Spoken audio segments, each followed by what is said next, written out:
वालेकुम, सब्बा खैर। जागो लाहौर में आप सबको खुशामदीद इस दुआ और उम्मीद के साथ कि आप सब लोग जहां कहीं भी होंगे खैरियत से होंगे। मैं हूं आपकी होस्ट मुनीबा आसिफ और आज हमारा इस हफ्ते का आखिरी शो है और हमेशा की तरह आज भी हमारी कोशिश होगी कि मज़े मज़े की बातें करें आपके साथ जो शेयर की जा सकती हैं और ऐसी मालूमात भी आप तक पहुंच जाएं जो जिनका पहुंचना आपके लिए बहुत ही ज़्यादा ज़रूरी है। और मैं हमेशा ही कहती हूँ कि वीकेंड अच्छे अंदाज में गुजारा करें, ख़ुद को टाइम दिया करें, फैमिली के साथ ज़्यादा से ज़्यादा वक्त गुजारें ताकि आपका आने वाला जो हफ्ता है वो अच्छा गुजरे। भी बढ़ते हैं अपने पहले सेगमेंट की तरफ और बात करते हैं कुछ सेहत और फिटनेस के हवाले से। तो हम अक्सर अपने शो में बड़ों की सेहत और फिटनेस के हवाले से बात करते हैं और हमारे एक्सपर्ट्स उनको तरह तरह की निहायत मुफीद टिप्स भी देते रहते हैं, लेकिन आज हम बात करने वाले हैं बच्चों की सेहत और उनकी ग़िज़ाई आदात के हवाले से। तो कामयाब ज़िंदगी के लिए अच्छी ग़िज़ाई आदात का होना बहुत ही ज़्यादा ज़रूरी समझा जाता है क्योंकि इसका ताल्लुक बच्चे की जिस्मानी और ज़हनी सेहत से है। बच्चों की बेहतर नशोनुमा के लिए मुनासिब खुराक बहुत ही ज़्यादा ज़रूरी है। ख़ास तौर पर 4 से 7 साल की उम्र में बच्चों की नशोनुमा तेज़ी से होती है और इन्हें दिन भर के मशागिल, एक्टिविटीज़ और मसरूफियात के लिए ऐसी ग़िज़ाओं की ज़रूरत होती है जो चाहे मिकदार में तो कम हो लेकिन बच्चों को मुकम्मल ग़िज़ाइयत फराहम करे। नामुनासिब खुराक के इस्तेमाल की वजह से बच्चों में ग़िज़ा की कमी और मोटापा वबा की तरह फैल रहा है और एक हालिया सर्वे में 5 से 11 साल की उम्र के दरमियान हर 3 में से एक बच्चे में ज़्यादा वज़न पाया जाता है। इजाफी वज़न होने की वजह से इन्हें मुस्तकबिल में सेहत के मसाइल से दो चार होने के इम्कानात भी ज़्यादा हो जाते हैं क्योंकि माएँ बच्चों की इब्तदाई उम्र में उनके लिए जिन ग़िज़ाओं का इस्तेमाल करेंगी वो अगले चंद सालों में उनकी सेहत और खाने पीने की आदत पर बराह रास्त असर अंदाज होंगे। ग़िज़ाइयत से भरपूर खुराक बच्चों की सेहत समेत उनके ज़हन को तेज़ करने और उनके मिजाज पर असर अंदाज होने की सलाहियत रखता है। बच्चों की नशोनुमा को बेहतर बनाने और मोटापे से बचाव के लिए किन ग़िज़ाई आदात को अपनाना बहुत ज़्यादा ज़रूरी है, इस पर बात करेंगे। हमारे साथ मौजूद हैं मारिया नदीम खान हैं, माहिर ग़िज़ायात हैं। मारिया, मैं आपको खुश आमदीद कहती हूँ जागो लाहौर में। कैसी हैं आप? अल्हम्दुलिल्लाह, आई एम गुड। आप सुनाएं कैसे? मैं भी बिल्कुल ठीक ठाक। मारिया, हमने अभी मैं बता रही थी अपने नाजरीन को भी कि एक रिसर्च में बताया गया है कि बच्चों में ग़िज़ाई आदात बड़े होकर मोटापे से बचाने में अहम किरदार अदा करती है। आप इससे कितने मुत्तफिक हैं? बिल्कुल, जो आपका चाइल्डहुड लाइफस्टाइल है, जो आपकी चाइल्डहुड डाइटरी हैबिट्स हैं, वही आपको बड़े होकर भी आप ज़्यादातर बच्चे जो हैं वो फॉलो कर रहे होते हैं। तो अगर आपकी फैमिली में आपको लग रहा है कि मोटापे की टेंडेंसी आ रही है माँ बाप की तरफ से या बाउजदाद की तरफ से, तो उस चीज़ को कंट्रोल करना बचपन में ही बहुत ज़्यादा ज़रूरी है। ठीक है, क्योंकि यहाँ पर मैं एक चीज़ बहुत फोकस करना चाहूँगी कि हमारे यहाँ लोगों को फैट सेल थेरी का नहीं पता होता। फैट सेल थेरी बेसिकली क्या है कि जब बच्चा एक मोटा होता है तो हम जिसे बेबी फैट कह रहे होते हैं कि बड़ा क्यूट लग रहा है और बड़ा बेबी फैट है और ये बड़ा होगा तो ठीक हो जाएगा। बेसिकली जब एक दफा चिकनाई के सेल्स जो हैं वो बन जाते हैं तो ना सिर्फ वो मल्टीप्लाई हो रहे होते हैं, यानी कि 50 के 100 सेल्स बन रहे हैं, बल्कि उनका साइज भी इंक्रीज हो रहा होता है। और जब वो बच्चा एक कोशिश के बाद दोबारा वजन को वापस लेकर आता है और पतला होता है तो वो जो उसके 50 के 100 सेल्स बन चुके हैं वो नंबर डिक्रीज नहीं होता, बल्कि वो साइज जो है वो श्रिंक हो जाता है। तो ये फैट सेल थ्योरी है जिसका हर लेवल पे समझना जरूरी है कि अगर आपने एक दफा वेट गेन कर लिया और आप वेट लूज कर रहे हो लेकिन जो फैट सेल्स की तादाद है वो वही रहेगी, आपने सिर्फ फैट सेल्स के साइज को श्रिंक किया, तो आपकी टेंडेंसी दोबारा से वेट गेन करने की वहीं पर रहेगी। तो जब आप एक दफा कोई डाइट कर रहे हो, वजन को कम कर रहे हो, तो बेसिकली उसको अपने लाइफस्टाइल में ऐसा करो कि आप वापस अपने उस वेट पे ना जाओ ताकि आपकी हेल्थ भी बरकरार रहे, आपका वेट भी मेंटेन रहे। तो मारिया, इसका मतलब है कि बहुत ज़्यादा ज़रूरी है कि माएँ जो है वो बचपन से ही अब बच्चों की जो खाने पीने की आदत हैं उनको अच्छे तरीके से और सेहतमंद बनाएं, क्योंकि हमने देखा है कि बचपन से बच्चों को टेबल फूड नहीं उसकी तरफ लेकर जाया जाता, उनको फ्राइज़ और जितने भी फूड्स हैं जिस तरह कस्टर्ड, खीर वगैरह इस साइड पर लेके जाया जाता है और यही आदत फिर उनके बाद जाके उनकी सेहत के लिए मसला खड़ा करती है। बिल्कुल ऐसे ही होता है। और हम सिर्फ अगर ओबेसिटी और मोटापे की बात करें तो सिर्फ हमारा जो डाइट है वो एक इम्पॉर्टेंट रोल नहीं है, हमारा पूरा ओवरऑल लाइफस्टाइल जो है वो बहुत इम्पॉर्टेंट है। बच्चों का अगर हम देखें तो उसमें आप देखेंगे कि लाइफस्टाइल में क्या चीज़ें आती है, बच्चों की नींद के पैटर्न्स आते हैं, ना सिर्फ खाने पीने। अब वो जब सारी रात जागेंगे तो फिर उनको भूख भी लगेगी और जब वो भूख लगेगी तो उसमें वो रोटी सालन नहीं खाएंगे ऑब्वियसली वो जंक खाएंगे और कुछ उनको इमोशनल ईटिंग की तरफ होगा और उनको होगा कि कुछ हम डाइन आउट कर लें या हम होम डिलीवरीज करवा लें, तो वो बेसिकली जो है ना वो फॉल्टी लाइफस्टाइल की तरफ चला जाता है। हाँ। तो उसमें जो है ना ओवरऑल पैटर्न को ठीक करने की जरूरत है।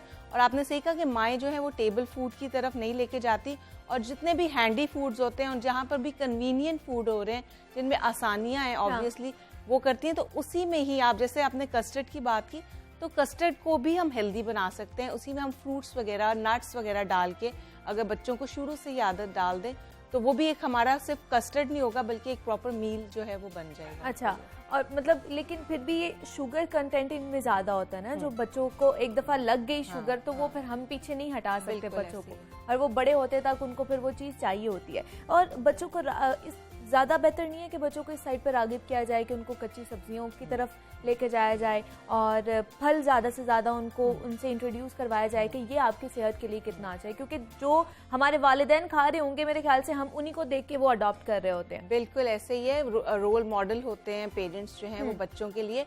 आपके घर का माहौल, आपके डाइनिंग टेबल का जो एटमॉस्फेयर है वो बहुत ज़रूरी है कि उस टाइम पर क्या डिस्कशन हो रही है। उस टाइम पर अगर कोई चीज़ अच्छी नहीं बनी और बड़े बोल रहे हैं कि मुझे नहीं पसंद, तो बच्चे उसको इमिटेट करते हैं, उसको देख रहे होते हैं।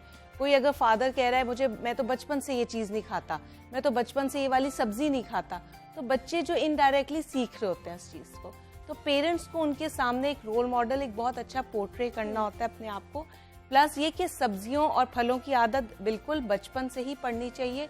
और वही मैंने आपको बताया कि आजकल के बच्चे थोड़े से पिकी ईटर हो चुके हैं, उनको एक तो फूड टेम्पटिंग भी चाहिए होता है और टेस्टी भी चाहिए होता है। तो उसके लिए यही है कि कॉम्बिनेशंस जो हैं वो बहुत अच्छे होने चाहिए। यानी कि वो खाली फ्रूट अगर आपके बच्चे नहीं खा रहे हैं तो आप उनको फ्रूट स्लश बना के दे सकते हैं।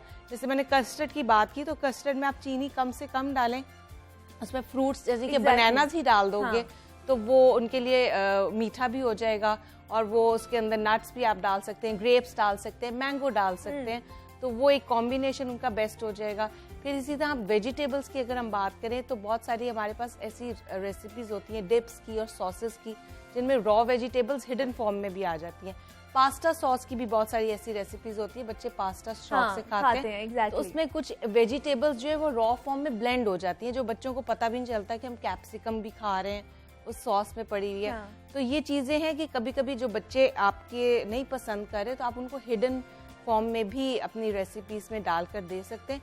और जो चीज़ आपकी डाइनिंग टेबल का जीनत बनेगी और आपके एल्डर्स भी आपके सामने खा रहे होंगे तो ऑब्वियसली बच्चे उस चीज़ को अडॉप्ट करेंगे।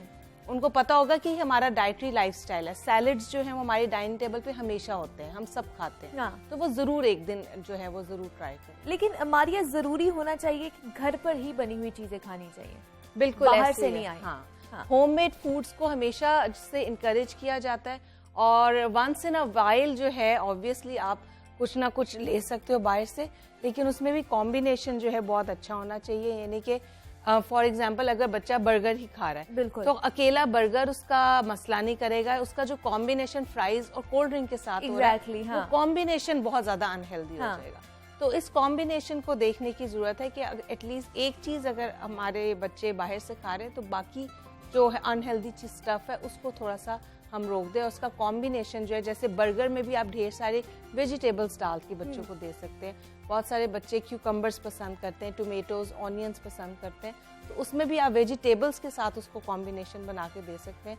तो उसको पता होगा कि मैंने अगर बर्गर खाना है तो साथ ये सैलेड जो है वो कंपल्सरी है। एग्जैक्टली। और मारिया, जिस तरह आपने अभी बात की कि बर्गर्स के साथ कोल्ड ड्रिंक तो लाजमी है और बच्चे बहुत ज़्यादा शौकीन होते हैं कोल्ड ड्रिंक के, कि खाना कोल्ड ड्रिंक के बगैर उन्होंने खाना ही नहीं है। जहाँ पर कोल्ड ड्रिंक बड़ों के लिए इतनी नुकसानदेह है, बच्चों के लिए कितनी ज्यादा नुकसानदेह होगी? उनको किस तरह बच्चों के लिए भी उतनी ही नुकसानदेह है। और कोल्ड ड्रिंक में तो आप कह लें हिडन इंग्रेडिएंट्स हैं, हमें पता ही नहीं है कि उसमें कितनी चीनी शामिल है।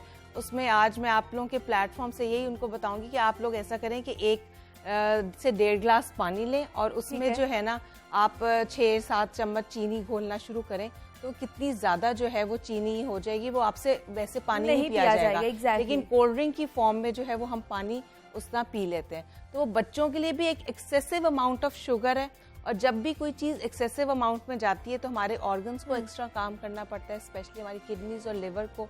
तो बच्चों के लिए आजकल आप देख रहे होंगे बच्चों में हाइपर एक्टिविटी बहुत ज्यादा है, बच्चे टिक के नहीं बैठ रहे, रेस्टलेसनेस है, उनको बेचैनी रहती है हर वक्त। तो इसमें व्हाइट शुगर्स का बहुत ज्यादा रोल है और ये कुछ हिडन फॉर्म्स है जिसमें एक तो चीज है ना, 1-2 चम्मच हम अपने सामने घोल के पी रहे हैं, कुछ चीजें हमें मिल रही है जिनमें पहले से चीनी मौजूद है and we don't have any idea कि उसमें कितनी क्वांटिटी है। तो ये वो हिडन फॉर्म्स हैं जिससे बच्चों के अंदर वो चीनी जा रही है, उनमें हाइपर एक्टिविटी में भी इजाफा हो रहा है और बेसिकली एडिक्शन कर रही है। आप देख लें कि बच्चों को फिर बैठे बैठे क्रेविंग्स होती है, नहीं मुझे अभी ही कोल्ड ड्रिंक चाहिए, या मैं इस टाइम पिज्जा खाने लगा हूं तो मुझे साथ कोल्ड ड्रिंक का कॉम्बिनेशन लाजमी चाहिए। या बहुत सारे लोग कहते हैं कि हमें बारबेक्यू हजम नहीं होगा अनलेस अनटिल हम कोल्ड ड्रिंक ना लें। तो ये चीजें बच्चे भी सीख रहे होते हैं। बच्चों को तो नहीं पता कि व्हाट इज डाइजेशन और ये चीज हजम होगी या नहीं होगी, लेकिन वो बड़ों से सीख रहे होते हैं। उनको पता होता है कि इस चीज के साथ कॉम्बिनेशन जो है वो बहुत जरूरी है। तो अगर बच्चों को आप कोल्ड ड्रिंक से हटाना चाहते हो तो सबसे ज्यादा जरूरी है कि बड़ों को सबसे पहले उससे इज्तनाब करना चाहिए ताकि उन्हीं को देख के वो उन चीज़ों को ना उन तरफ जाएं। और मारिया मुझे बताइए, एक सेहतमंद बच्चे के लिए जो प्लान है, डाइट का प्लान, वो क्या होना चाहिए? उसका पूरा स्केड्यूल, दिन में क्या खाए और किस तरह का खाए वो? अच्छा, बच्चों के प्लान करते हुए हम सिर्फ फूड ग्रुप्स का ख्याल रखते हैं। ठीक है कि जितने भी फूड ग्रुप्स हैं उसकी डाइट के अंदर पूरे हो रहे हो, यानी कि दिन में वो 1 से 2 फल जरूर खा रहा हो। ठीक है। कच्ची सब्जियां जो है उसमें चाहे वो कैरेट्स खा ले, क्यूकम्बर्स खा ले, वो जरूर ले रहा हो। फिर पकी हुई सब्जियों में भी उसका कॉम्बिनेशन जो है वो बहुत इंपॉर्टेंट है। मीट के साथ वो किसी भी फॉर्म में मीट जो है वो सारा दिन ले रहा हो, यानी कि अंडा ले रहा है या फिर चिकन ले रहा है या मटन या कीमा। पास्ता भी अगर खा रहा है तो उसमें चिकन, कीमा वगैरह बना हुआ है, सब्जियां बनी हुई हैं, इसका तनासुब होना चाहिए। फिर डेयरी जो है बच्चों के लिए बहुत इंपॉर्टेंट है। दूध नहीं पी रहा तो दही कहीं ना कहीं होना चाहिए, दही नहीं खा रहा तो चीज़, पनीर की फॉर्म में उसकी डाइट में होना चाहिए। फिर जो है गुड फैट्स उन बच्चों की डाइट में बहुत ज़रूरी है। इसमें हमारे पास नट्स आ जाते हैं, इसमें हमारे पास बहुत सारे सीड्स आ जाते हैं, फिश का इस्तेमाल आ जाता है, जो ओमेगा 3 फैटी एसिड्स हैं, इनकी जहनी नशोनुमा के लिए अच्छे होते हैं। तो सारे फूड ग्रुप्स बेसिकली बहुत ज़रूरी हैं। फिर हमारे पास कार्बोहाइड्रेट्स का एक मेन सोर्स है, उसमें बच्चे ब्रेड खाते हैं या रोटी वगैरह खाते हैं या चावल खाते हैं। तो इस चीज़ का तनासुब जो है एक बैलेंस में प्रोपोर्शन में होना ना सारे फूड ग्रुप्स का बहुत ज़रूरी है। इनमें से एक भी कम होगा तो ऑब्वियसली बच्चे की डाइट डेफिशिएंट होगी और वो कोई भी एक न्यूट्रिएंट में जो है वो डेफिशिएंट हो सकता है। और कितना मतलब उसकी क्वांटिटी दिन में कितनी होनी चाहिए? मतलब अगर वो दूध पी रहा है तो उसको दिन में कितने गिलास पीने चाहिए दूध? अच्छा, ये डिपेंड करता है बच्चे की एज के ऊपर। अच्छा, बच्चे की एज और ग्रोथ लेवल पे डिपेंड करता है।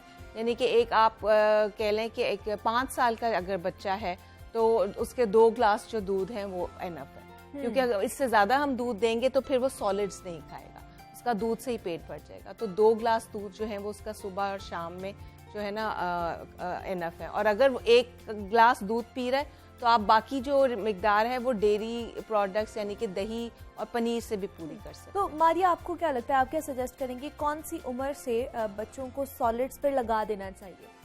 ठीक है, उसमें यह है कि 5 महीने के बाद से 6 महीने के बाद से जो है वो वीनिंग जो है वो स्टार्ट हो जाती है। ठीक है। तो उसमें जो है अर्ली एजेस पे तो हम यही रिकमेंड करते हैं कि राइस से शुरू किया जाए ताकि उसकी टॉलरेंस डेवलप हो। तो फिर हम व्हीट पे लेकर आते हैं और उसके बाद जो है हम शुरू में वेजिटेबल्स से ट्राई करते हैं और फिर फ्रूट्स पे लेकर आते हैं। और इसकी बिल्कुल कंसिस्टेंसी जो है उसको ध्यान से बच्चों को देना पड़ता है। फिर बच्चे को जीआई फंक्शंस को देखना पड़ता है कि बच्चे साथ साथ उसकी टॉलरेंस डेवलप कर रहे हैं, तो हम न्यू फूड्स को जो है वो इंट्रोड्यूस कराते हैं। अच्छा, तो इस टाइम पे जो है ब्लैंड फूड्स अगर इंट्रोड्यूस कराए जाए तो ज्यादा अच्छे हैं, यानी कि जिनका ना बहुत ज्यादा सॉल्टिश टेस्ट होगा ना बहुत ज्यादा शुगरी होगा। ठीक है, क्योंकि यही वो स्टेज है जब बच्चों के टेस्ट बर्ड्स डेवलप हो रहे होते हैं। तो इसमें जो है ना आपने ब्लैंड टेस्ट उनको डेवलप कराना है ताकि आगे जाके वो आपको बहुत ज्यादा तंग ना करे कि हमने इसमें मीठा कम है या ये स्पाइसी कम है, कि उनकी बहुत ज्यादा जो है वो डिसलाइक्स की एक लिस्ट बन जाएगी। तो ये जो लेवल है इसके ऊपर जो है इनके टेस्ट बर्ड्स को डेवलप करना बहुत ज़रूरी है, इनकी लाइक्स डिसलाइक्स को डेवलप करना बहुत ज़रूरी है, इनकी टॉलरेंस लेवल को देखते हुए हमने न्यू फूड्स को जो है वो इंट्रोड्यूस करना। हाँ, और मारिया अब हम देखते हैं कि पाकिस्तानी टीनेजर्स की अगर बात कर ली जाए तो ओबेसिटी एक बहुत बड़ा मसला बनती जा रही है यहाँ पर। तो क्या लगता है आपको, ये जो हम लोग बच्चों को घी वाले पराठे, देसी घी वाले पराठे खिला रहे हैं और जंक फूड खा रहे हैं, ये उसकी वजह से ओबेसिटी का मसला बढ़ रहा है, या हम खा पी के सिर्फ रेस्ट करते हैं, वर्जिश नहीं करते, उसकी वजह से हो रहा है? बिल्कुल, ये सारे ही फैक्टर्स जो हैं वो बहुत ज़्यादा इन्फ्लुएंस कर रहे हैं, और अनफॉर्चुनेटली पाकिस्तान जो है वो 9th नंबर पे आ रहा है ओबेसिटी में, और इसमें चाइल्डहुड ओबेसिटी का एक नंबर जो है वो दिन ब दिन बढ़ता जा रहा है। और उसमें एक तो आपका फिजिकल इनएक्टिविटी बहुत ज़्यादा है। आप देख रहे होंगे कि पहले बच्चे आउटडोर गेम्स कितनी खेलते थे। एग्जैक्टली, हाँ। बैडमिंटन खेल रहे हैं, फुटबॉल खेल रहे हैं, क्रिकेट खेल रहे हैं। अब ऐसा नहीं है, अब बच्चे खाते हैं और एक सोफे पे बैठ जाते हैं और हाथ में एक गैजेट्स होते हैं। एग्जैक्टली, गैजेट्स होते हैं, और वो वहीं पर ही बैठते हैं, और वहीं बैठे बैठे फिर उनको दोबारा भूख लगती है और फिर वो कुछ और खा लेते हैं। तो फिजिकल इनएक्टिविटी जो है वो ज्यादा रोल प्ले कर रही है अदर देन डाइट को बहुत हद तक हम कंट्रोल भी कर लें, लेकिन जब तक फिजिकल इनएक्टिविटी आपकी नहीं बढ़ेगी, वो आपका जो ओबेसिटी का लेवल है वो नहीं इंक्रीज हो सकता। फिर आप ये देखिए कि बच्चों में इमोशनल ईटिंग बहुत ज्यादा आ रही है। बच्चे बोर हो रहे हैं तो खा रहे हैं, बच्चे स्ट्रेस में हैं तो खा रहे हैं, हाँ। बच्चे कुछ सेलिब्रेट करना चाहते हैं, हाँ। तब उनका वो खाते हैं। तो वो बेसिकली इमोशंस को हम जोड़ लेते हैं फूड मूड के साथ। ये जैसा हमारा मूड है उस टाइप का हमारा फूड होना चाहिए। तो इस चीज को जो है मैनेज करना बहुत जरूरी है कि हर वक्त जो है food is not a solution, there are many other ways to celebrate your happiness as well. तो उस चीज़ को आप देखें, उस चीज़ को मैनेज करें। और अगर अभी आप खाना खा चुके हैं और उसके बाद दोबारा भूख लग रही है बच्चों को, इस चीज़ को पेरेंट्स को देखना बहुत ज़रूरी है कि एक दफ़ा बच्चे ने अपनी फिजिकल हंगर को सेटिस्फाई कर ली है, उसने अपना खाना खा लिया, उसके बाद उसको एक्स्ट्रा भूख लग रही है, तो देयर इज सम प्रॉब्लम। या तो वो स्ट्रेस में है, ठीक है, या वो इमोशनल ईटिंग करना चाहता है, या कोई हार्मोनल इम्बैलेंस भी हो सकता है। बच्चों में बहुत ज़्यादा हार्मोनल इम्बैलेंसेस भी आजकल देखे जा रहे हैं, जिनकी वजह से उनको जो है वो भूख बहुत ज़्यादा लगना शुरू हो जाती है। इसमें मेरे पास जो है वो बच्चे बहुत सारे थायराइड के इश्यूज के साथ भी आ रहे हैं। ओके, थायराइड का जब प्रॉब्लम होता है तब भी बच्चों को बहुत ज़्यादा भूख लगती है और वजन भी बहुत ज़्यादा बढ़ना शुरू हो जाता है। ठीक है, तो जब भी आप देखें कि कुछ अनयूजुअल चेंजेस है बच्चों के बिहेवियर में, उनको एक्स्ट्रा भूख लग रही है, उनको एक्स्ट्रा नींद आ रही है, वो बहुत ज़्यादा थके थके लग रहे हैं, तो उनके हार्मोन्स के टेस्ट जरूर करवा लें। और बेजा वजन भी बढ़ रहा है, आप ये देखें, हाँ। तो जरूर हार्मोन्स के टेस्ट करवा लें। कुछ सिम्टम्स हैं जिसकी वजह से ये हो सकती हैं चीजें। और दूसरा हमारी एक और भी चीज देखी जाती है कि जब हमारे नौजवान मिड 20s में पहुंचते हैं तो एक तो उनका पेट निकल आता है, दूसरा वो मुख्तलिफ बीमारियों का शिकार हो जाते हैं। पहले जिस चीज का तसव्वुर भी नहीं किया जाता था, डायबिटिक हो जाते हैं, ब्लड प्रेशर का मसला उन्हें हो जाता है, इस चीजों का। तो क्या हमें ओवरऑल अवेयरनेस नहीं है कि हमने हेल्दी फूड लेना कौन सा है और किस तरह का लेना है?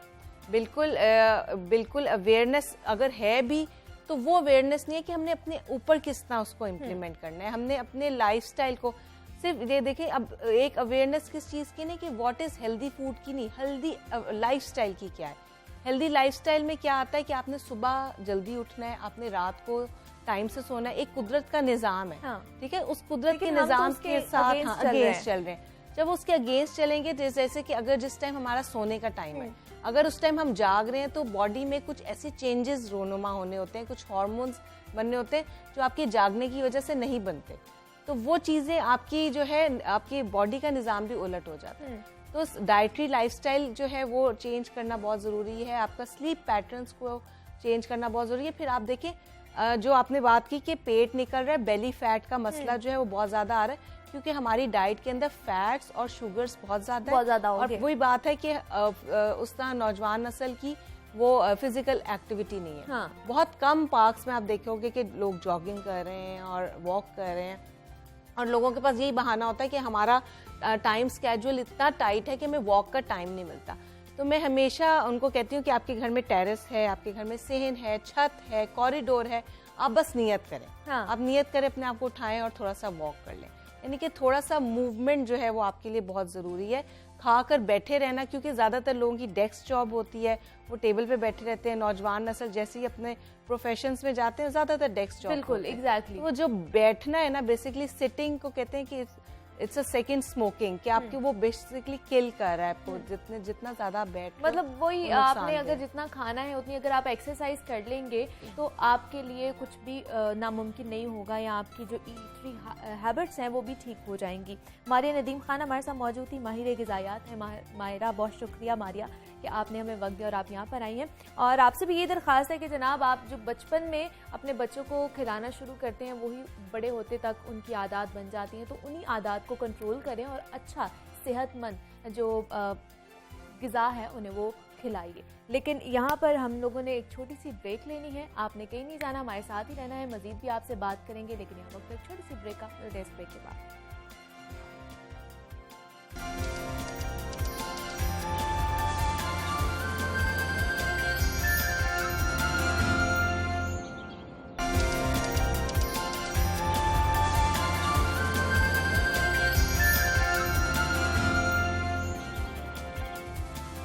वेलकम बैक टू जागो लाहौर। जनाब, पाकिस्तान समेत दुनिया भर में आज माहौलियात का आलमी दिन मनाया जा रहा है और इस दिन को मनाने का मकसद अवाम में माहौल की बेहतरी और आलूदगी के खात्मे से मुतल्लिक शऊर और आगाही पैदा करना है। अक़वाम मुत्तहिदा के ज़ेर एहतमाम ये दिन सन 1974 से हर साल बाकायदगी से मनाया जाता है। इस दिन अक़वाम आलम माहौलियाती मसाइल पर काबू पाने के अज़्म का अदा करती है। पाकिस्तान के हवाले से बात की जाए तो वतन अजीज़ जहाँ मुख्तलिफ मसाइल का शिकार है, उसमें शामिल एक अहम और नुमाया मसला माहौल की अबतर सूरत हाल है। दौर हाजिर में इंसान जदीद तर्ज ज़िंदगी का आदी होने की वजह से फितरत में खराबी की अहम वजह भी बन रहा है, जिसमें नामुनासिब सिवरेज का निज़ाम, माहौल दुश्मन आलात का बेदरेग इस्तेमाल करना, गाड़ियों की बहुतात है, गंदगी को तल्फ करने के नामुनासिब तरीके हैं और इंतजामात, शोर का बढ़ता हुआ रुझान और रेडियो एक्टिव तनसीबात और रिहायशी इलाकों पर उसके मनफी असरात जैसे बहुत से अवामिल माहौल दुश्मनी का एक बहुत बड़ा सबब भी बन रहे हैं।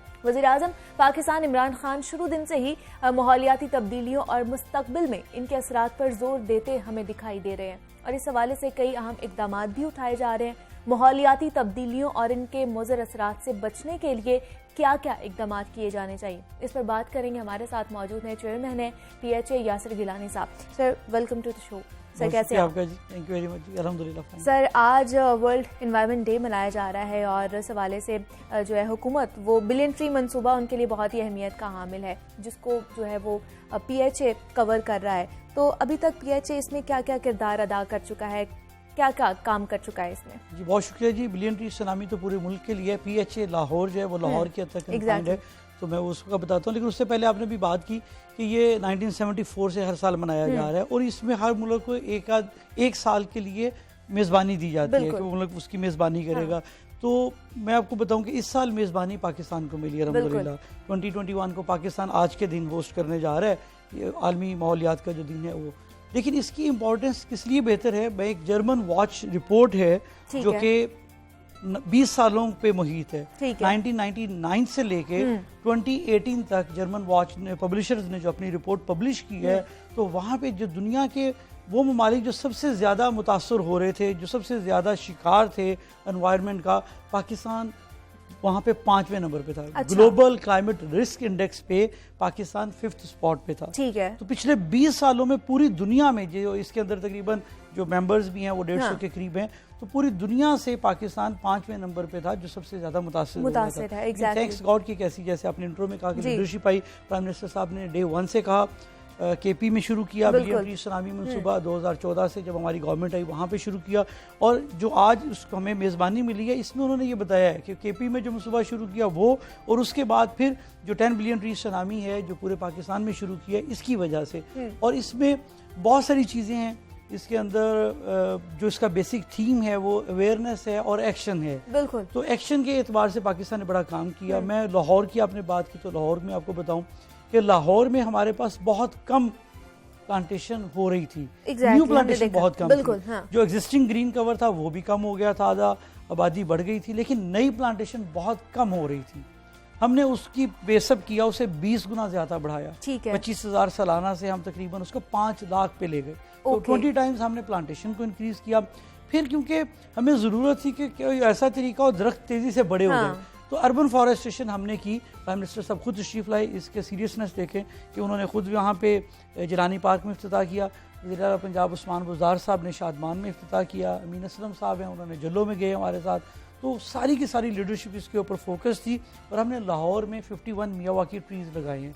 वो 154 के नाम पे हो चुके हैं जी, हमारे 51 हाँ। हमारे पूरे हो चुके हैं। और मैं आपको आज बताऊं आपके चैनल के तवज्जुह से कि 50 जो मजीद 50 नए हैं वो भी हमारी पाइपलाइन में है। हमारी कोशिश है कि उनमें से भी ज्यादातर हम मानसून के अंदर मुकम्मल करें। तो मजीद 50 भी हम लगाने जा रहे हैं। तो ये एक सबसे बड़ा इनिशिएटिव था क्योंकि इसमें जो दरख्त हैं वो बड़ी तेजी से बड़े होंगे, 10 टाइम्स ज़्यादा ग्रो करते हैं, 30 टाइम्स ऑक्सीजन ज़्यादा देंगे, कार्बन ऑब्जॉर्ब करेंगे। तो ये एक बहुत बड़ी चीज़ थी। और साउथ एशिया का हमने सबसे बड़ा मियावाकी अर्बन फॉरेस्ट लगाया जल्लो में, जो कि 50 कनाल के ऊपर मुहित है। ऐसी है सर, मुझे बताइएगा ये जो आप अगले 50 जंगलात लगाने जा रहे हैं किस प्लान के तहत लगाने जा रहे हैं और कितने कितने फासले पे जो है ये जंगलात लगाए जाएंगे? देखिए मेरी भाई, ये तकरीबन अर्बन फॉरेस्टेशन है। इसमें जो बेसिक स्टडी है वो है ही इसीलिए, अदरवाइज खुली जगहों पे तो बहुत कम जरूरत है, वहां भी ट्रीज लगने चाहिए लेकिन इतनी जरूरत नहीं है। ये आपको 1 कनाल अगर जगह मुयसर है उस पर भी लग सकता है, 6 कनाल। हमारी कोशिश है कि हम 2, 4, 6 कनाल के जो पैचेस हैं, जैसे रोड साइड के कॉर्नर पे आपको एक तिकोनी मिल जाती है, वहाँ पे रीजनेबल जगह है,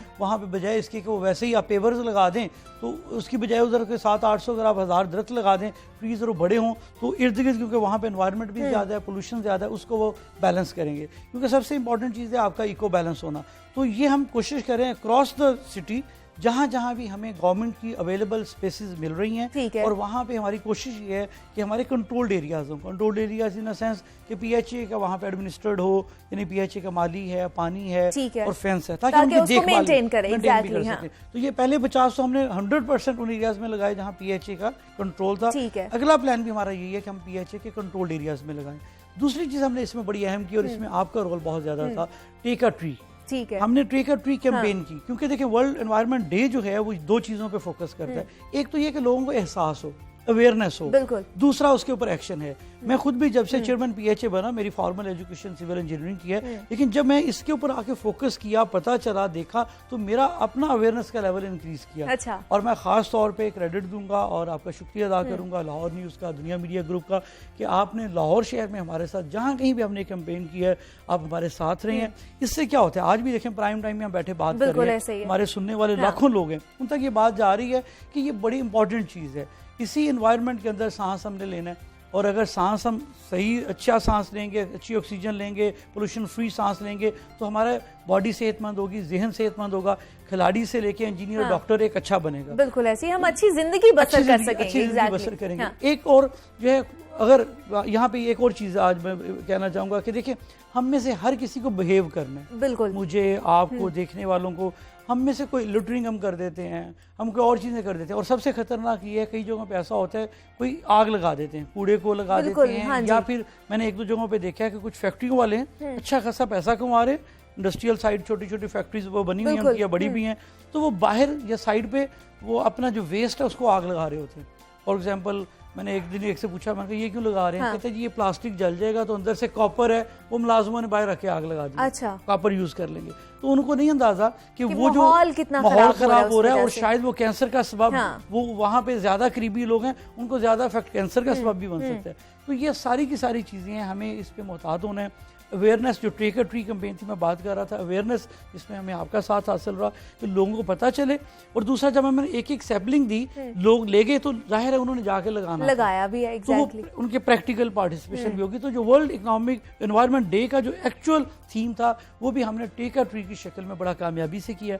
आज भी हम इंशाल्लाह कर रहे हैं, अभी लिबर्टी में, थोड़ी देर तक जो है वो हमारे डायरेक्टर जनरल कर रहे होंगे, आपके प्रोग्राम से फारिग होकर मैं मीनार पाकिस्तान में हम लोगों को डिस्ट्रीब्यूट करेंगे, ट्रीज डिस्ट्रीब्यूट कर रहे होंगे। सो ये सारे का सारा एक पर्पज़ ये है कि लोगों को एक मैसेज आए, अवेयरनेस हो कि अगर दरख्त लगे हुए हैं, हमने इनकी हिफाजत भी करनी है, केयर करनी है।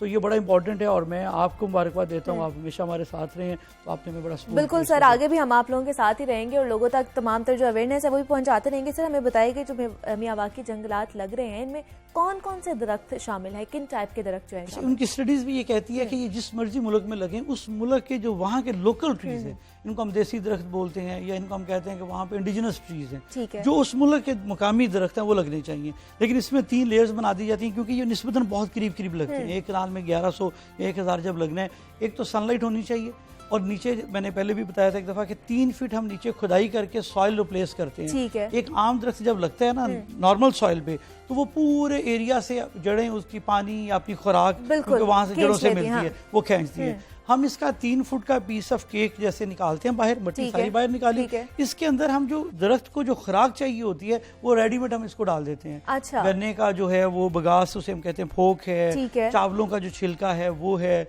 फिर हमारा जो गोबर है रॉटन फॉर्म में जो बिल्कुल ऑर्गेनिक उनकी फूड होती है वो है, फिर कैनाल सिल्ट होती है। तो ये 4-5 चीज़ों का मिक्सचर बना के हम एक तरह से रेडीमेड खुराक उनको दे देते हैं। तो वो पौधों को फौरी तौर पे उनका एरिया कम हो जाता है जहाँ से उन्होंने खुराक लेनी है। पहले ज़्यादा एरिया से खींच रहे थे, अब ऑलरेडी उनको मौजूद है खुराक। ऊपर से सनलाइट होनी चाहिए, 3 लेयर्स में लगाते हैं। एक लेयर होती है जिसकी हाइट बड़ी होती है, जो ट्रीज हैं सारे नेचुरल हैं, सारे देसी दरख्त हैं, लेकिन वो जो उनकी हाइट लंबे चले जाते हैं दरख्त 40 फीट 50 फीट या इससे भी ज़्यादा। फिर उसके बाद मीडियम ट्रीज आ जाते हैं जो 10-12 फीट तक हैं, अमरूद है, इस तरह के और दरख्त हैं जिनकी हाइट निस्बतन कम रहती है। दूसरी लेयर में वो, और तीसरी लेयर में हमारी श्रब्स आ जाती हैं, मरवा है या और इस तरह की चीज़ें हैं, ताकि उनकी लेयर और एक दूसरे को वो स्पेस दे देते हैं, क्योंकि ऊपर जाके उन्होंने फैलना भी होता है, तो वो एक दूसरे को स्पेस देते हैं और बड़ी तेज़ी से ऊपर जाते हैं। तो ये स्टडी भी उनकी यही है कि सारे के सारे मुकामी दरख्त लगते हैं। आप इसमें कोई 60 किस्में लगा सकते हैं। हमने मेरे ख्याल जुल्लों में 60-70 टाइप्स लगाई हुई हैं। तो आप अपने लोकल ट्रीज, इंडिजिनस ट्रीज सारे के सारे, लेकिन इन लेयर्स में आप लगा सकते हैं। ठीक है। और सर मुझे बताइएगा कि ये उगते कितनी जल्दी हैं, कब तक ये तैयार हो जाएंगे, तनावर दरख्त बन जाएंगे? हमने सबसे पहले एक किया था, इसका डेमो किया या पहला स्टार्ट लिया हमने, मॉडल किया था लिबर्टी में। ठीक है। तो 1 साल के अंदर हमने जब उसका ऊपर से सैटेलाइट या टॉप व्यू देखा, तो पहले साल में वो बिल्कुल, जब बैरन लैंड थी, लिबर्टी राउंड अबाउट के अंदर की मैं बात कर रहा हूँ, और 1 साल के बाद वो बिल्कुल उसका ग्रीन टच नजर आना शुरू हो गया। तो जो वहाँ पे वर्ल्ड इकोनॉमिक फोरम ने जो वेट की है, डॉक्टर कीरा मियावाकी ने ये किया, उसके बाद हॉलैंड ने सबसे पहले अडॉप्ट किया, फिर बेल्जियम ने अडॉप्ट किया। तो जो मेरी इन्फॉर्मेशन है कि उन्होंने गालबन 40 लगाए थे। ठीक है। जो अभी कुछ माह पहले तक मैंने अभी देखा था, चंद माह पहले, तो हमने वैसे 50 लगा दिए। मे भी उन्होंने भी ज़्यादा लगा दी, आई एम नॉट श्योर, लेकिन हमने उस वक्त तक जब हमने लाहौर में 50 कंप्लीट किए, तो हमारे किसी एक शहर अर्बन सिटी के अंदर सबसे ज़्यादा हमने लगाए थे। ठीक है। अच्छा, अब ये है कि उनकी जो स्टडी है वो ये कहती है कि ये 10 गुना ज़्यादा तेज़ी से बड़े होते हैं। यानी अगर एक ट्री जो है, वही जो हमने जामुन का या कोई और दरख्त लगाया है, उसने जितना तकरीबन वो 20 सालों में होना है, ये 2.5 से 3 सालों में 4 सालों में हो जाएगा। सो ये इसकी ग्रोथ रेट बहुत ज़्यादा है। इसका स्टेम साइज जो है, जाहिर है वो बहुत तेज़ी से उतना बड़ा नहीं होता, लेकिन इसका फॉलेज जो है, जो इसके ऑक्सीजन जनरेट करने की जो ओवरऑल स्टडी है, यानी 30, अगर वही दरख्त आप आम जमीन पे लगाएं और वही ट्रीज आप यहाँ पे जब लगा रहे हैं, तो इन दोनों का डिफरेंस क्या है? ये वाले जो मियावाकी टेक्निक से लगने वाले दरख्त हैं 10 गुना तेजी से बड़े होते हुए इफेक्ट देंगे, 30 गुना ऑक्सीजन ज्यादा, 40 गुना कार्बन डाइऑक्साइड एब्जॉर्ब करना। ये जब एब्जॉर्ब करती है तो फिर साइकिल बनता है। और तीसरी चीज इसमें बड़ी अहम है कि ये बायोडाइवर्सिटी ज्यादा देते हैं। अच्छा, वो तो बड़ी जरूरी चीज है, क्योंकि मैंने और आपने शायद बचपन में या गांव साइड पे हम जब जाते हैं, विलेज साइड पे, तो परिंदों का चहचहान हम सुनते हैं। हमारे बाग जना में जब अंदर हम होते हैं कहीं, वहाँ पे आवाज आती है। जिलानी पार्क में जब अंदर कहीं होते हैं तो आवाज जरूर आती है, लेकिन आम खत्म हो गई है आवाज। अब ये है कि क्योंकि वो 10 कनाल पे, 6 कनाल पे, 4 कनाल पे हजारों दरख्त लगे हुए हैं, तो वो परिंदों के भी अंदर सबसे पहली चीज़ सेफ्टी होती है, सेंस ऑफ सेफ्टी है।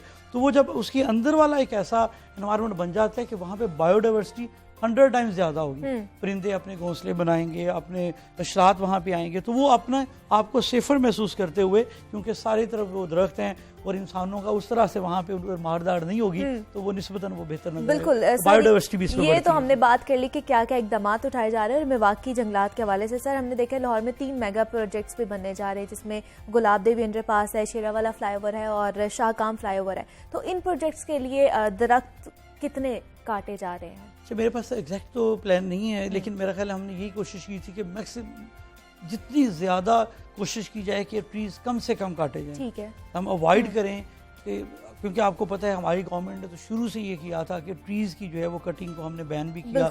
और मुझे जब से मैं चेयरमैन PHO, मुझे याद है कि एक दरख्त कटने के ऊपर भी हमने कुछ FIRs भी करवाई हैं। वो पब्लिक इसलिए भी करते थे कि लोगों को अवेयरनेस जाए कि अब नहीं, बल्कि अब तो बहुत सारे लोग हैं कई गवर्नमेंट जगहों पर या कहते हैं कि नहीं भाई पहले NOC लेके आए, क्योंकि कल को हमने यहाँ डिस्पेंसरी बनानी है तो आप दरख्त नहीं काटने देंगे। तो अब वो सारे बड़े एहतियात होना शुरू हो गई है। तो अभी हमारी कोशिश है, एक तो ये है कि हमें उसके ऊपर हम 1% हमें LDA पे भी करता है, हम उस 1% से उसकी ग्रीन जो है उसकी इम्पैक्ट है, वो बेल्स हैं, ऊपर से कोई और छोटे पौधे हैं डेकोरेटिव या दूसरे, हम वहाँ पे कोशिश करते हैं कि उसका ग्रीन इम्पैक्ट भी बहाल रखें। तो ट्रीज के मेरे पास एग्जैक्ट नंबर तो नहीं, LDA का प्लान होगा, लेकिन आई बिलीव कि वहाँ पे मिनिमम होगा, क्योंकि हमारी पॉलिसी ये है कि हमने कम से कम जो है वो इसको डिस्प्लेसमेंट। लेकिन सर जिस तरह आप कह रहे हैं कि उसकी डेकोरेशन का भी ख्याल रखा जाता है PHA, लेकिन हमने बहुत से ऐसे भी अंडरपासेस देखे हैं जिनके आसपास तो वो गमले लगा दिए जाते हैं, लेकिन उनमें सिर्फ शुरू में ही हमें पौधे नजर आते हैं, उसके बाद नहीं नजर आते। मेंटेनेंस का बहुत ज्यादा प्रॉब्लम होता है उसमें। एक तो हमने वैसे शुरू में किया ही कि हमारी पॉलिसी शिफ्ट थी बोर्ड में कि हम इंडिजिनस ट्रीज की तरफ जाएंगे, जैसे मैंने पहले भी जोर दिया। समटाइम्स ये होता है कि किसी एक चौक और चौराहे को थोड़ा सा ब्यूटीफाई करना मकसूद होता है, जैसे हम यहाँ पे किसी जगह पे बैठे हुए हैं तो उस कॉर्नर को एक ज़रा ब्यूटीफाई करना ज़रूरी होता है, एक विजुअल्स के लिए, एक अच्छे इम्पैक्ट के लिए, ताकि बाहर से लोग आते हैं या बड़े शहरों में एक इम्पैक्ट नज़र आए। लेकिन जो असल काम है वो ये है कि नेचुरल ट्रीज हो, नेचुरल प्लांटेशन हो। सो हम कोशिश ये कर रहे हैं कि जो डेकोरेटिव पार्ट है वो मिनिमम हो, और जो जेन्युइन पार्ट है, जो रियल पार्ट है, जो कि सस्टेन करना है, जिसने रहना है, ये तो नेचुरल ट्रीज तो आपके ऐसे हैं 2-2.5 साल आपने केयर करनी है, उसके बाद आपको केयर की भी जरूरत नहीं है।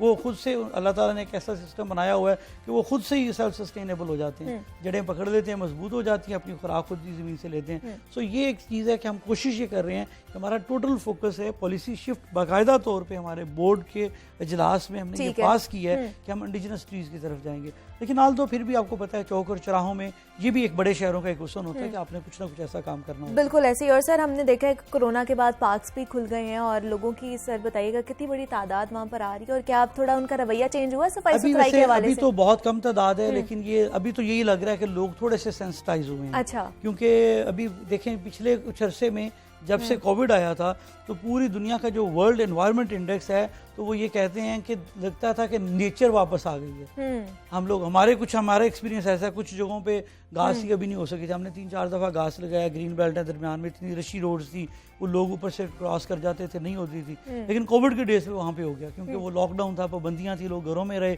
तो नेचर को प्रिवेल करने का टाइम मिला। तो ये है कि कुछ बेहतरी तो आई है, लेकिन ये बेहतरी मुसलसल आपके प्रोग्राम करने से, आपके बताने से, हमारे बताने से, लोगों को रियलाइज करवाने से, क्योंकि मैंने खुद बताया, मैंने आपको बताया कि जब मुझे खुद रियलाइज हुआ, बताया गया, तो मैंने लर्न किया। तो इसलिए लोगों को ये बताना चाहिए कि ये हमारा मुल्क है। जैसे हम अपने घर की तो सफाई करते हैं, अपने मुल्क का भी मेहमान आए तो हम कोशिश बिल्कुल करते हैं कि जी घर साफ हो, लेकिन अगर लाहौर हमारा शहर है, बाहर से आने वाले अगर कोई आ रहे हैं एम्बेसडर्स या कोई और लोग आ रहे हैं तो वो गंद पड़ा देखेंगे। बिल्कुल ऐसे ही सर, गवर्नमेंट के साथ साथ हमारी भी जिम्मेदारी है। सर लास्ट क्वेश्चन के जश्न बहारा का मेला जो मुलतवी हो गया था, क्या दोबारा से होगा वो? जी अपने रूटीन में इंशाल्लाह दुआ करें, अल्लाह करे कि कोविड से हमारी जान छूट जाए।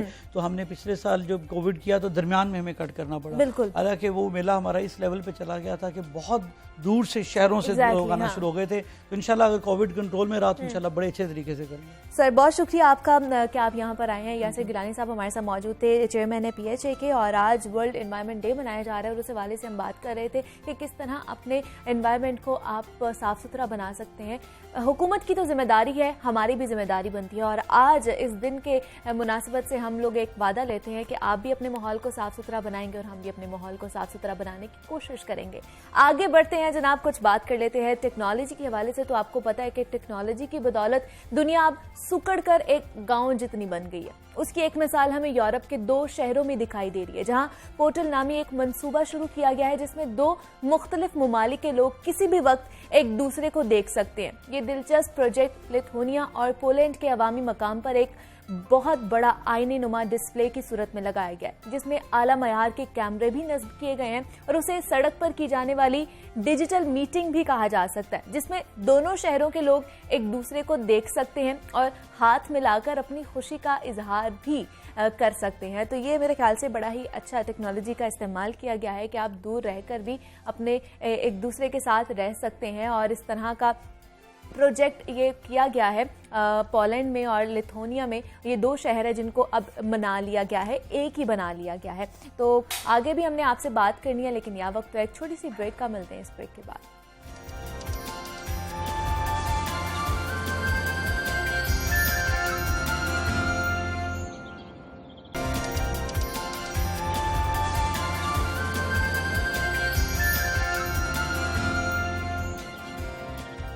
वेलकम बैक टू जागो लाहौर। नाजरीन, आगे बढ़ते हैं और आज के पुरअशोब दौर में हर शख्स मसाइल की जंजीरों में जकड़ा हुआ है और हालात की सितम ज़रीफ़ी देखिए कि महंगाई और बेरोजगारी की वजह से अवाम तलखियों और परेशानियों का शिकार होकर रह गए।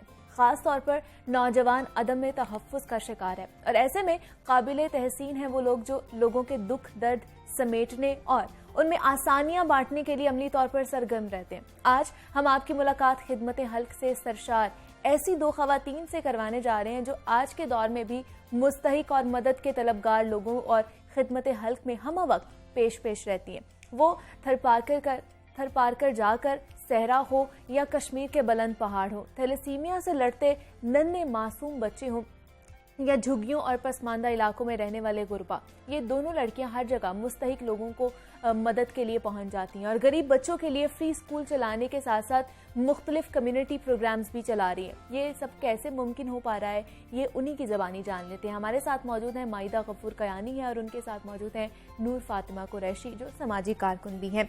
माइदा और नूर फातिमा, मैं आप दोनों को खुशामदीद कहती हूँ। कैसी हैं आप दोनों? थैंक यू, अल्लाह का शुक्र। हम ठीक है, आप बताएं? मैं भी बिल्कुल ठीक ठाक हूँ। माइदा, मुझे बताइएगा ये जो सारे मैंने बताई है आप लोगों की सक्सेस स्टोरी कह लें इसको, इसके बारे में कहाँ से इंस्पिरेशन आपकी आई और कैसे आपको फील हुआ कि हमें इस तरह के एक ऑर्गेनाइजेशन बनानी चाहिए?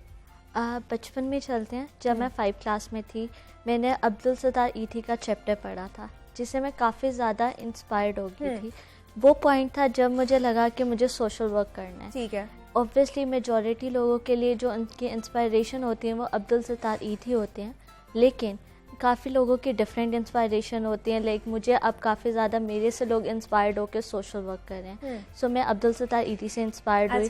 मैंने पॉकेट मनी जमा करना स्टार्ट की, SOS विलेज जाना शुरू कर दिया, आबरू फाउंडेशन के साथ काम किया, शौकत खानम के साथ काम किया। उस एज पे काफ़ी ज़्यादा मुझे नॉन सीरियस लोग ले रहे थे कि ये बच्ची है, ये नहीं कर सकती, इसका बस टेम्प्रेरी सी हॉबी है, ये बस उसके बाद सेट हो जाएगी। देन उसके बाद जब मैं 8 क्लास में गई, लाहौर पूरे पाकिस्तान में अर्थक्वेक आया था और फ्लड आया था, तो मैंने स्कूल के प्लेटफॉर्म से 2 lakhs कलेक्ट किए। अच्छा। और काफ़ी ज़्यादा मैंने दूसरी चीज़ें भी कलेक्ट की जो कि दूसरों के काम आ सकती हैं। तब मुझे स्कूल में सोशल वर्क का मेंबर बना दिया गया था। जब मैं 10th क्लास में गई फिर मुझे सोशल वर्क क्लब का प्रेसिडेंट बना दिया गया था। तब मेरी मुलाकात अब्दुल सत्तार ईथी से भी हुई। उनको मैंने बताया कि किस तरीके से मैं उनसे इंस्पायर्ड हुई, किस तरीके से मैंने उस एज में काम करना स्टार्ट कर दिया। तब उन्होंने मुझे टोकन ऑफ एप्रिसिएशन दिया था, स्टैम्प, जो कि अभी भी मेरे पास है। और लिटरली अब्दुल सत्तार ईथी से मिलना वाज लाइक, मतलब मेरी ख्वाहिश थी कि मैं उनसे मिलूं। फिर मैं चेंज लाना चाहती थी, चेंज छोटा हो या बड़ा हो, चेंज इटसेल्फ बहुत बड़ी चीज़ होती है। सो आई वाज लाइक, मेरे पास प्लेटफॉर्म नहीं है, मेरे पास कॉन्टेक्स्ट नहीं है, कोई बात नहीं, नियत और मेंटालिटी मैटर करनी है। देन मैंने उस टाइम से स्टार्टअप ले लिया कि मुझे दूसरों की हेल्प करनी है, चाहे किसी भी सूरत में चाहे। बिल्कुल, ये माइदा आपकी बहुत अच्छी सोच है और हमारा प्लेटफॉर्म आपके लिए हाजिर है कि आप जो भी कहना चाहती हैं, अपनी जितनी भी बातें हैं लोगों तक पहुंचाना चाहती हैं वो आप पहुंचाइए। और नूर, मैं आपसे जानना चाहूँगी, जैसे माइदा ने बताया कि उनकी इंस्पिरेशन थी, आपकी इंस्पिरेशन कौन थी, किसको आप आइडलाइज करके इस फील्ड में आई हैं?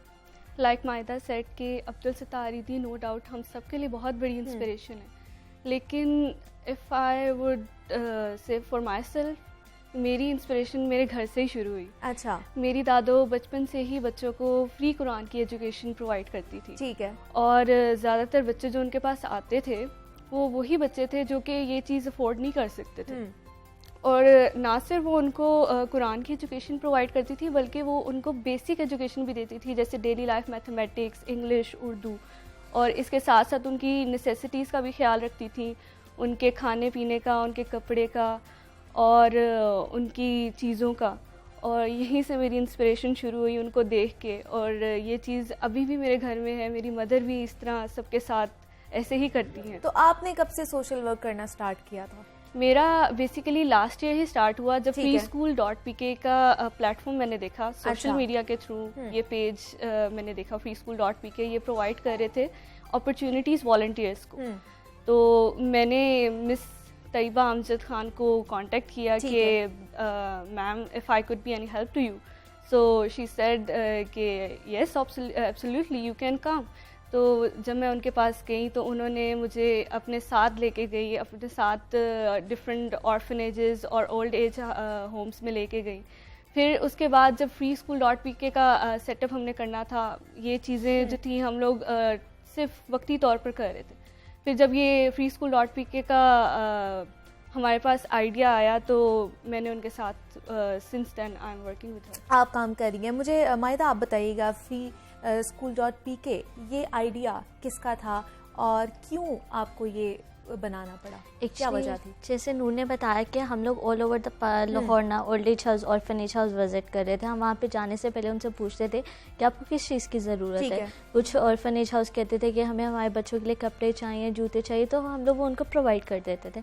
लेकिन हमें ये चीज़ ना परमानेंट नहीं लगी। हमने सोचा कि क्या इसे परमानेंट किया जाए जिससे दूसरों को बहुत ज़्यादा फ़ायदा हो।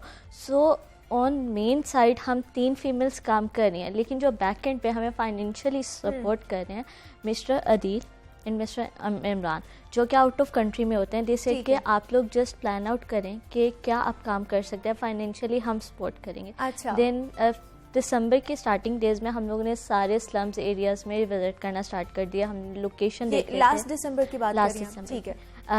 हम लोगों ने स्लम्स एरिया में जाना स्टार्ट कर दिया और हम लोग देख रहे थे कि कौन सी जगह पे ज़्यादा ज़रूरत है एजुकेशन की। खैर हम लोग डिसअपॉइंट भी हुए कि लोग खुद भी विलिंगनेस नहीं शो कर रहे थे। लोग कह रहे थे कि नहीं, हमारे बच्चे दूसरों के घरों में काम करेंगे, हमारे पास पैसे आ रहे हैं, हमें वो चीज़ ज़्यादा बेहतर लगती है। पंजाब सोसाइटी नियर गाजी रोड के पास एक स्लम एरिया है, वहाँ के लोगों ने काफ़ी कोऑपरेट किया हमारे साथ। लाइक उन्होंने हमें ऑफर्स दी कि ये हमारा खुला सहन है, आप यहाँ पे स्कूल खोल लें, ये हम आपको अपना रूम देते हैं, आप यहाँ पे स्कूल खोल लें। स्कूल तो हमने खोल लिया, लेकिन एडमिशन्स का मसला हुआ। लाइक स्टार्टिंग में लोग कहते ये बस आ गए, पिक्चर्स वगैरह बना रहे हैं, इन्होंने कुछ काम नहीं करना। स्टार्टिंग में हमारे पास एडमिशन्स भी नहीं आए, लेकिन जब हमने कहा कि हम लोगों ने पेड टीचर्स रखे हुए हैं, बच्चों को हम इंसेंटिव्स देंगे, बच्चों को हम लोग 1 डे मील भी दे रहे हैं लंच की सूरत में, तो आप प्लीज़ इनको भेजें। देन जब उनको लगा कि हाँ यहाँ पे सही सीरियस वाला काम हो रहा है, सो उन्होंने बच्चों को भेजना शुरू कर दिया। और अल्हम्दुलिल्लाह 15 दिसंबर को हमने स्कूल ओपन कर लिया था, ओपनिंग सेरेमनी कर ली थी। अभी जो हमने टारगेट रखा हुआ है, लाइक 1 साल का टारगेट रखा हुआ है, 1 साल पे हम लोग देखेंगे कि हम लोगों को कितना फ़ायदा हुआ, बच्चों को देखकर कितना उनका इम्पैक्ट पड़ा, कितना उन्होंने सीखा है। देन उसके बाद हम लोग डिफरेंट ब्रांचेस बड़ी बड़ी खोलने के। अभी एक ही इसकी ब्रांच है और उसमें कितने बच्चे अभी आ चुके हैं? 30 स्टूडेंट्स आ गए। छोटे बच्चे भी हैं, बड़े बच्चे भी। इनका सिलेबस हमने खुद तैयार किया कि बेसिक जो है बेसिक इंग्लिश, उर्दू, मैथ्स, ये बेसिक एजुकेशन सीख जाए। सो फिर उसके बाद अभी जो हमारे पास रिस्पॉन्स आ रहा है, अल्लाह का शुक्र है, बहुत अच्छा रिस्पॉन्स आ रहा है। लाइक बच्चे इतने ज़्यादा दिल लगा के पढ़ते हैं। ऑब्वियसली आप लोगों के पास एक ट्रैक होना चाहिए कि आप किस तरीके से, अब जैसे थर पार्कर की बात ले लें, जब हमने थर पार्कर किए थे फर्स्ट टाइम, ऑब्वियसली हमें सिंधी नहीं आती, हमें था कि लैंग्वेज बैरियर आएगा, लेकिन लैंग्वेज बैरियर बिल्कुल भी नहीं आता। मतलब आप इंटरेक्ट कर लें बच्चों के साथ, आप समझ लें कि आप उनकी हेल्प करने आए, लेकिन एज अ फ्रेंड, ठीक है। तो ना लैंग्वेज बैरियर आएगा, कुछ भी बैरियर नहीं आता। अल्लाह ताला वेज बना देते हैं और आपकी उनके साथ कनेक्टिविटी हो जाती है। हाँ, बिल्कुल ऐसा ही है। जैसे माहिदा ने बताया कि थर पाकर जब आप लोग गए थे, नूर आप भी साथ थी उनके? हाँ जी, मैं भी। तो कैसा एक्सपीरियंस रहा था आपका वहाँ पर? बहुत अच्छा एक्सपीरियंस था। पहले जिस तरह माहिदा ने कहा था, हम लोग बहुत ज़्यादा थे कि लैंग्वेज बैरियर आएगा और उनके साथ कम्युनिकेशन में मसला होगा। लेकिन जब हम उनके पास गए, उनके साथ बैठे, उनके साथ हम लोगों ने टाइम स्पेंड किया, इतना अच्छा एक्सपीरियंस रहा। बच्चों ने हम लोगों का कंपैशन देखा, हम लोगों का जो है वो देखा कि हम क्या करने आए हैं यहाँ पर, और वो हम लोगों के साथ बहुत अच्छे तरीके से मिक्सअप हो गए थे। उनके साथ डिफरेंट गेम्स की, उनको टॉयज़ वगैरह दिए। और वो ऐसे ही था जैसे हम लोगों की फैमिली है। इवन जैसे पहले ही उनसे जान पहचान हो। इवन सिंधी सॉन्ग्स लगा के डांस किया। लाइक काफ़ी अच्छा एक्सपीरियंस आता। उनको हमारे नाम याद हो गए थे और फिर वो नामों से हमें बुलाते थे।